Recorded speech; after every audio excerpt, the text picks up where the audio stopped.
Hey friends, this is Truth Channel. Don't forget to like, share, comment, and subscribe. Tonight, I'll be studying lesson Thursday, November 27. The land restored. Read Jeremiah 24:6, Jeremiah 31:16, Ezekiel 11:17, Ezekiel 28:25, etc. What was the promise of God concerning the return of Israel to the promised land, and how was it fulfilled? During the Babylonian exile, the Israelites experienced not only the sad reality of being rootless, but also the promise that their relationship with God, through made concrete through the promise of the land, was not conditioned on and limited to possessing the land. When the Israelites confessed their sins, repented, and looked for the Lord with all their hearts, God fulfilled his promise again and brought them back to their land as a sign of their restoration. That is, he was still their God even while they were not in the land.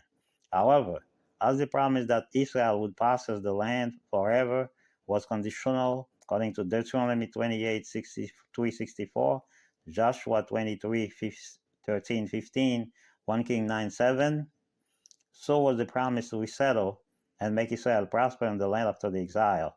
At the same time, prophets of the Old Testament pointed to the restoration that a future Davidic king would bring. Isaiah 9:6-7, Zechariah 9:9-16. This promise was fulfilled in the life, death, and resurrection of Jesus Christ, in whom all the promises to ancient Israel would have their fulfillment. In the New Testament, the promised land is not mentioned directly, but we are told that the promises of God have been fulfilled in and through Jesus Christ. 2 Corinthians 1:20, Romans 15:8. Thus, in the light of Christ, the land is reinterpreted, and it becomes a symbol of the spiritual blessing that God plans to give to his faithful people here and now, Ephesians 2:6, and in the hereafter. The ultimate fulfillment of the divine promise of rest, abundance, and well-being in the land will take place on the new earth, liberated from sin and its consequences.